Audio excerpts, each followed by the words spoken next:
Today's video Navier's stoke equation. Okay, so Navier's stoke equation is actually what we have derived last week.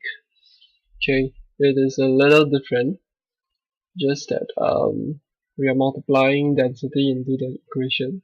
This one is the equation that we derived last week, right?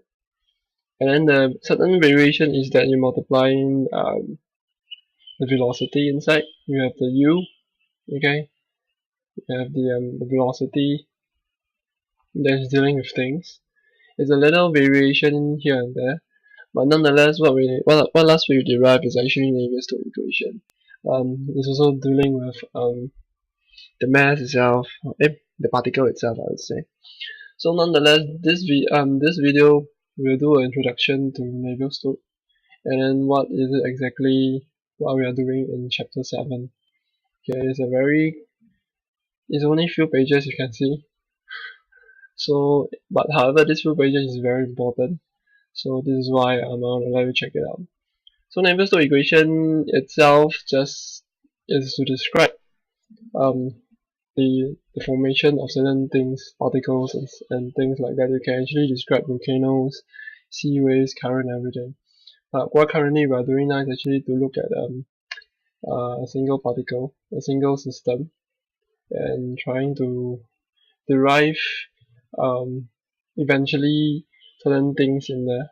Typically, all we need to first derive actually the speed in the velocity of the particle in the x direction. Okay, so without further ado, let's start off with the thing. So there is the application of the Navier's stoke equation. There is a crankshaft bearing of an automobile engine, and you have this circular over here. He didn't explain properly, but this is the oil. Oil is a layer that so the engine shaft is actually this one. Okay, this piece of metal rod, as you can see, is an engine shaft, while this contacting layer, okay, this contacting one, this whole piece, okay, is actually oil, is actually with lubrications, so that nonetheless, maybe hold on a while. So to draw in a more defined way, what we are actually doing is actually this one over here. Okay, so the oil itself is actually the one shaded in this, maybe I should bring blue color. So this blue color is the oil, while the red color is the engine shaft. So when it turns, the friction mostly is all deals with the fluid itself, because if you were to turn this shaft while you have no lubrication on it itself, um, you cause abrasion to this part over here. Okay, to this metal piece over here, this whole bearing. This is called bearing. Okay, so apparently you need a layer of oil such that it is able to prevent any frictional damages due to the engine shaft rotating. So this engine shaft will rotate. Okay, so just a more clearer view. So when you are turning the until the bearing is released from the shaft. The bearing has now been properly dismounted. so maybe I should Once the bearing has been hold on. then So if yeah. it's So when safe you are to do turning, so, bearings should be it is relubricated turning now while in the shaft. operation to equally distribute grease Okay, this is throughout the turning. bearing and minimize the temperature rise, And then this one is the bearing. This one is the bearing. Later you'll see there's a black lubrication oil coming out. which may occur during relubrication. A good rule of thumb is to You see the oil actually come out. So as you can see, the oil layer is in between the rotating shaft and the bearing itself. Okay, so what they do is actually they put in a thick layer of lubrication, and then when it spins, you will squeeze out all excess lubrications. So this is what they do. slowly add grease until clean grease is seen purging past the bearing seal. Imperial bearing seals are designed to purge excess grease from the bearing as the internal bearing pressure increases. So the grease itself is actually the oil that what we are talking about. Okay, and this is the lubricating oil. So if you were to take it into a clearer view, so you are taking this cross section over here between this red line. Okay, this is the boundary of the engine shaft. So we can say that this portion over here is the boundary of the engine shaft of this thing, and then this piece over here, okay, this thing over here is actually this part.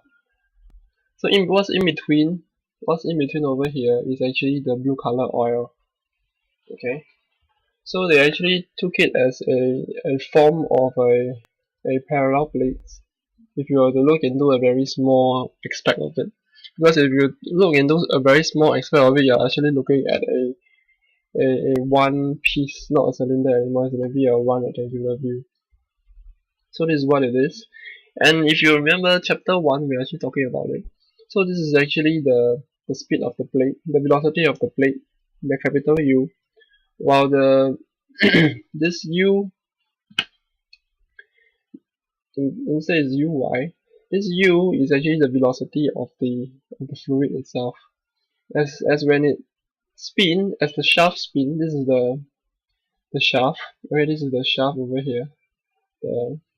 So if you were to look in a more detailed way, maybe I should hold on a while. So apparently this is the shaft, the rotating shaft. We're looking at the front view. Okay, we're looking into the picture. So the shaft itself is actually this long. Apparently this is the shaft. The red color is the shaft. And then the piece of metal, the bearing itself, it's one block over here. So as you can also predict that actually the shaft is inside the bearing itself. So when it rotates, you will have the oil. So a layer of oil is also layered throughout the whole system. So when it spins, there will be no frictional thing engaging, causing any damages. So therefore, yeah. So this is the wall of the rotating shaft. So you rotate, so you keep spinning. So this engine shaft will keep spinning, and therefore the fluid itself will have movement. Because we say that this is the plate, we took it as this this this view. So this is the velocity of the plate. We call it plate, or rather it is a shaft. And then there will be a movement. If you remember, there is a no slip movement.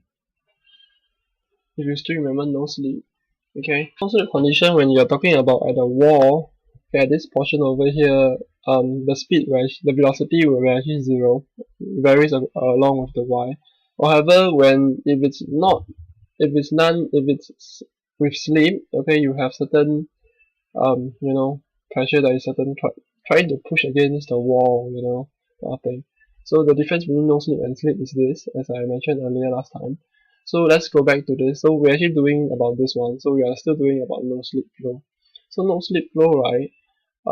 You're actually doing all these things. This is what we are doing now is actually no slip. So the force will be in this manner, right?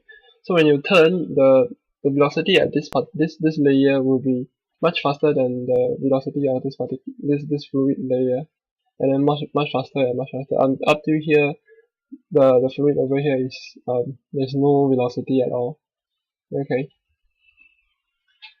So with this concept, I believe we are ready to do Navier-Stokes equation. Okay. So all in all, this is all the things. Y equals to A is just the distance between. It's just this distance. Okay, it's just this distance over here. So this is A. The distance is A. Okay, this is A. And then as I clarified everything, that the U is the velocity of the fluid, while this is the velocity of the plate. Okay. And then in the X direction, so in the next video I'll start to talk about example 1. Okay, so we'll do this question. So this question actually relates to this. So I'll see you in the next video.